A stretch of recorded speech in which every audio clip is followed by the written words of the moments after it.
Hello everyone, my name is Sophia Georges and I'm the broker owner of Realsophy Real Estate, and I'm sitting here with Thomas Canizzo.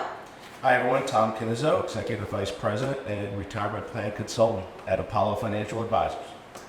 As you all know, we pride ourselves in being more than just an average real estate company. We want to provide value for your everyday lives, and in providing the value, we want to keep you informed and in the know with what's going on in the market, and getting our experts to give their insight and their options that you have available to you so that you can make the best informed decisions in your life. And as you all know, your home is one of your biggest assets. So when planning for the future, it's one of the key elements in managing your debt and managing your life, going forward, your lifestyle, having a comfortable living. So what I want to just discuss with you today is talk about the current market situation in real estate in New Jersey. And then Tom will be providing us more of a financial advising perspective. Yeah, we'll talk a little bit about debt management and why it's important. All right, so I'm going to start off with the current monthly indicators. And this is from the New Jersey Association of Realtors, the current ones being January 2024. So the monthly snapshot, just to give you a little bit of a perspective, the 1-year change in closed sales had fallen 6.5%, and the 1-year change in homes for sale has dropped 17.5%, which is an astonishing number, and the 1-year change in sales price has increased by 12%. So that's kind of in line with what we are seeing overall in the market. We are seeing, although there are high interest rates right now, the prices of the homes are still high. So what's that? That's basically telling us that the demand is still there, but the inventory is not there. So when we talk about interest rates being a deterrent, it doesn't seem like it is, but what we're hearing is, and this is speculation, the rates may drop this year, but we don't know for sure. But simple supply and demand will dictate that when the rates do drop, the demand is there, the demand will be even higher. And what will that do for home prices in the future? It will raise them even more. So the purpose of today's discussion is to take the market statistics and potentially what your options will be, knowing all of these scenarios to make the best informed decision for yourselves. So you know, at Realsophy Real Estate, we aspire and inspire to build a real estate empire. So we do that by harnessing the power of a team. A team is more than a team of agents. A team is our affiliates and our experts in the field, which is why I'm very happy to have Tom here with us today. He's a trusted partner and he specializes in this field of planning for your future, wealth advising, and so forth. So, Tom, I'm very happy that you're here with us today to give us your insight. All right, so Glad to be here. Yes, absolutely.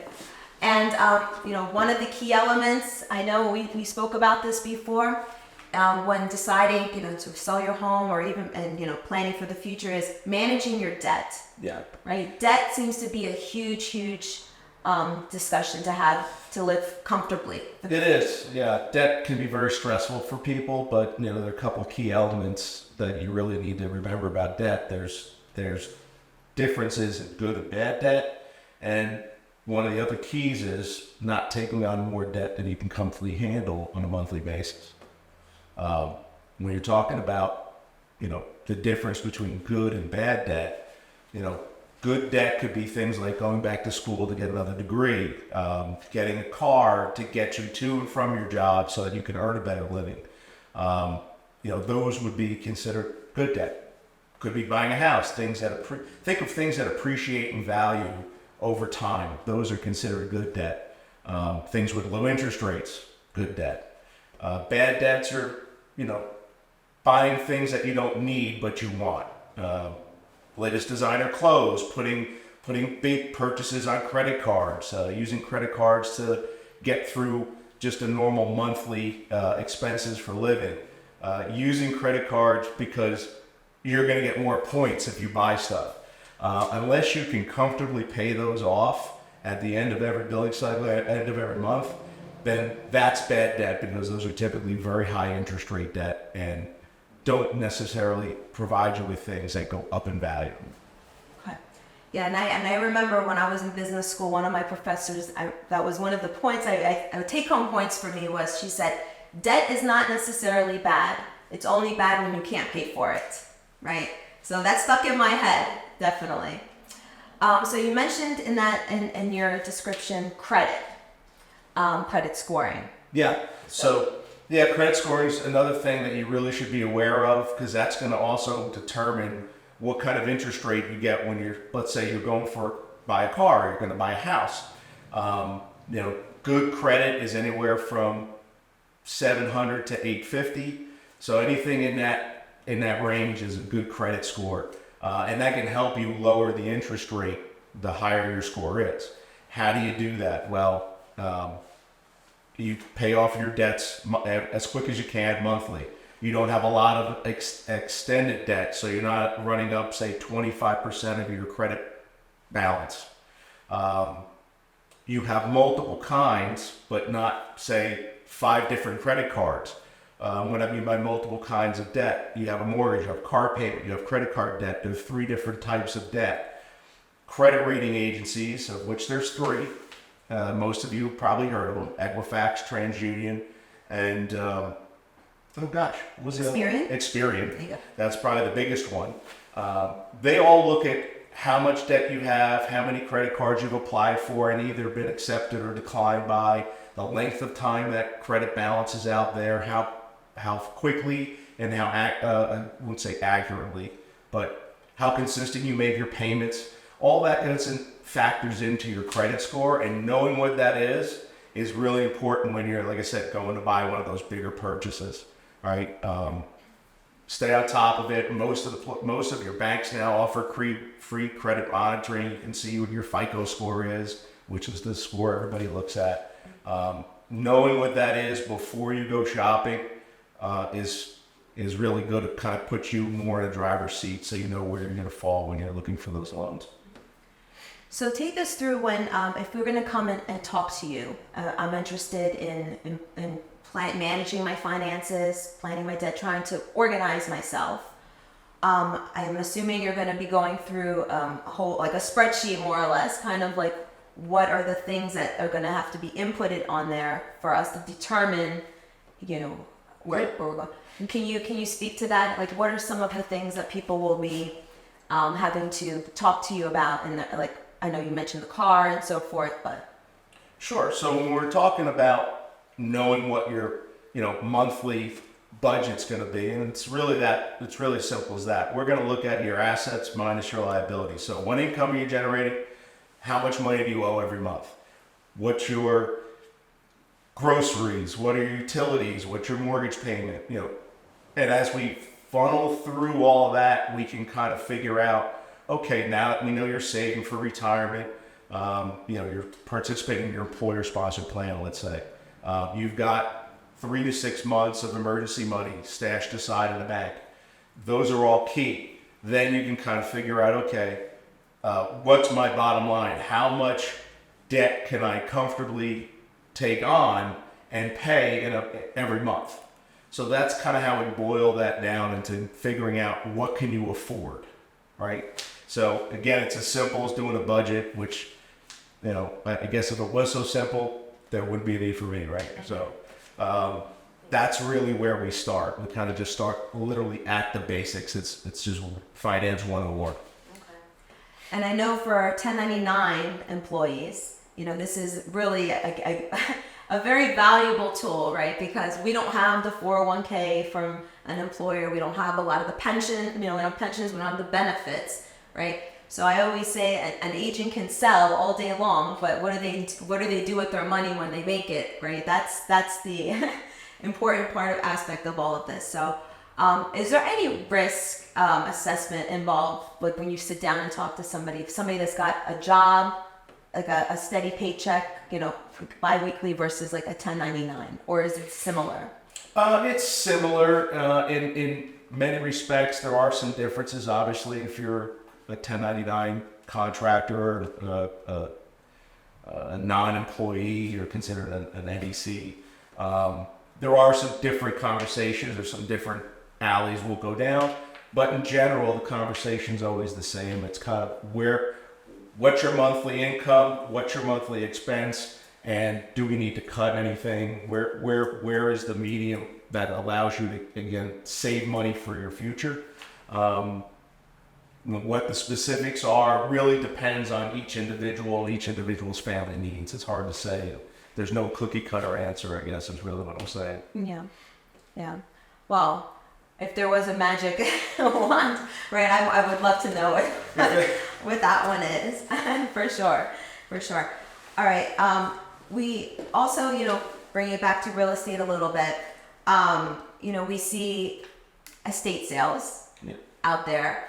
And what are some advantages, this is for sellers maybe that are considering right now selling to divest some of their assets to their their families versus holding off and, you see later on the sales that are estate sales. Is there an advantage to selling now or as an estate, your family selling later through an estate sale? That's a great question. I guess it really depends again on that individual situation. Probably if you're selling when you need to sell versus selling because you have to sell, it's probably better in the former rather than the latter, right? I would think. I'm sure you probably deal with that on your end as a realtor. When you see that happen, I'll ask you the question: do you find that people get more value selling when they have to, in terms of an estate sale, or selling before they are forced to sell? It could go either way, but usually, the common thing is, you want to be in control of the situation. You want to be able to sell at the time you want to sell during the market that you want to sell in, right? So having that control and selling ahead of time to be able to divest, I think is a key element to making a decision like that. Versus later in an estate sale where I feel that there's a little bit more room where they try to negotiate you down a little bit more, or try to get a deal, or there's the family is sort of pressed to sell, so they may have to give up certain things during the sale, but it all comes down to really the controlling. You're in control of when, how it happes. So. Sounds kind of like when you go to buy a car, right? Like you want to buy a car when you don't need a car, not when you need a car. Yeah, exactly. That, I guess, is the best way to describe it. On the sale numbers that you went through before, it sounds like inventory is really low. But when you are engaging a new client and they're talking about selling their home, maybe they're upsizing, maybe they're downsizing, what are some of the things that you walk them through that they need to consider when they're thinking about selling and or actually selling? Well, it depends to what are their plans. Like you said, are they downsizing? Where are they moving to? Do they have a mortgage currently? What is their debt? That's another thing. When they sell, will they have equity? Do they have enough equity in the home that they will put money in their pocket? That's basically the biggest thing. And then basically, it comes down to what their future is, what the future is about. Yeah, but money in their pocket, and what their motivation for doing the sale is, and those are the key things that I talk to them about. It's a very personal journey. No. Selling a home, it's not an easy thing, and we recognize that. So each individual is a different situation. They could have kids going to college. They could have a new addition to the family. I've had situations where, they lived in the home 40 years and they're so emotionally attached to it. They tell me the stories. They see their kids running in the backyard, and now it's time to sell, and where they move. They could be moving out of state, so all of these things. But interest rates plays a huge role right now too in their decision. Because the rates are high, and a lot of these homeowners have rates that are at 3.5%. And I hear all the time, I don't want to give up my 3%, my 3.5%, right? But understand that they have to buy a new home, so they're figuring, I don't want to give that up, right? I'm going to have a higher interest rate. But again, future, when you look in the future, if the rates do come down and you're waiting for that to happen, the price of the home will go up. You can never change the price of the home when you purchase it. You can always change your interest rate, right? You can always refinance, and there's solutions around it. So that's why we're here to, basically give you all types of scenarios so you can make the best decision. But that really will depend on where they're going, what their outlook is. Right. So. Are there any particular things when you walk into a property that you're going to be the listing agent for, right? So you're coming in, you look at it, and you say, okay, well, we need to do a couple things here and there to get the property ready to sell. Like, what are the most common things that you come across when you approach a new prospect or a client and say, okay, these are some of the things we can do real quick. These are some of the things that might take a little longer, cost a little more. But if you want to sell your property, these are what I think the top, whatever it is, maybe it's 3 things, maybe it's 4 things that you need to do in order to maybe make the property move a little more good. Well, I think one of the most challenging and overwhelming things that people face is decluttering their home. And I think that a lot of times that is one of the key elements that's preventing them from taking that next step forward to selling, because they say, I don't know how I'm going to get rid of all my stuff and organize my stuff, and I just don't have the time and so forth. But again, we have professionals, we have trusted professionals that will help you do that. So before I even suggest any work in the home, because that's an expense, I don't want a seller to incur any expense. I want 0 expense for the seller, right? Other than the cost of decluttering and so forth. But decluttering and just moving things out and cleaning, right? A nice deep clean is really the first step before we even have a discussion about what we're going to do after. Because you would be surprised at just a simple task like that, the home is completely transformed.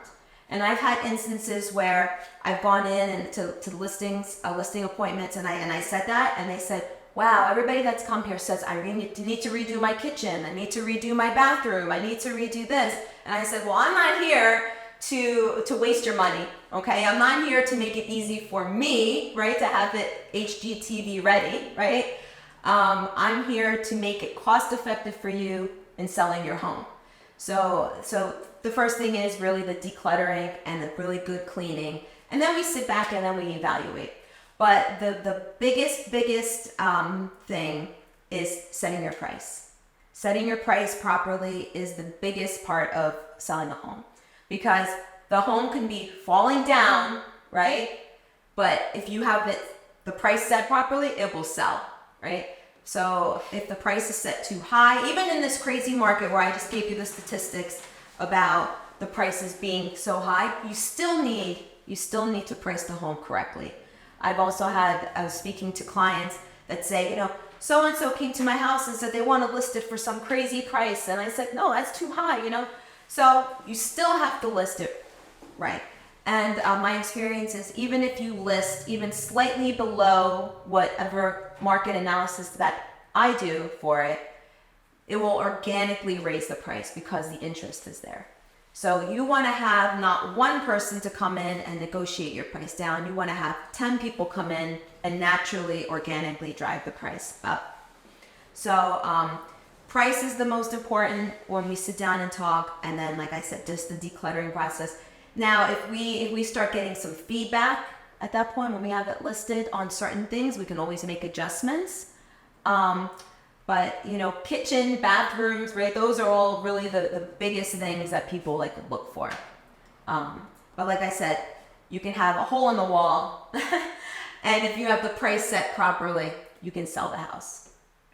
So really what I kind of hear is it's you going in, again, assessing the situation and then coming up with some plan that you may have to adjust somewhere down the line.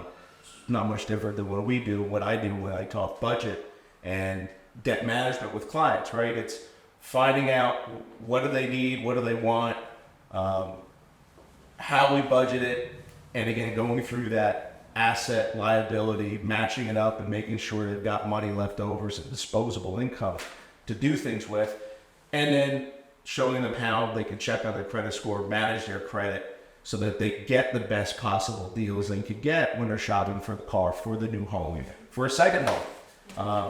Making sure that those everything's in line and that they don't put themselves into financial difficulty, because it's kind of like a reputation. Credit score is very hard to build, but it's easy to destroy. Yeah, absolutely. Yeah, so definitely doing a lot of the legwork up front, the research up front, knowing what they need to sell a home, and same thing from your perspective, doing a lot of the research up front to build onto that, like what exactly they need to do.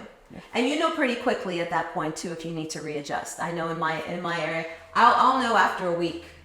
I'll know after a week if there's been an adjustment. But the market is so fluid that you have to be on top of it. You have to be on top of it because it's very volatile. Rates can drop.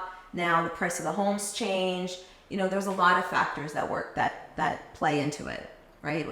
We had COVID, right? So all of these unexpected things. So you gotta be on top of all these changes. I'm sure that affected your business as well. Definitely changing things. Yeah.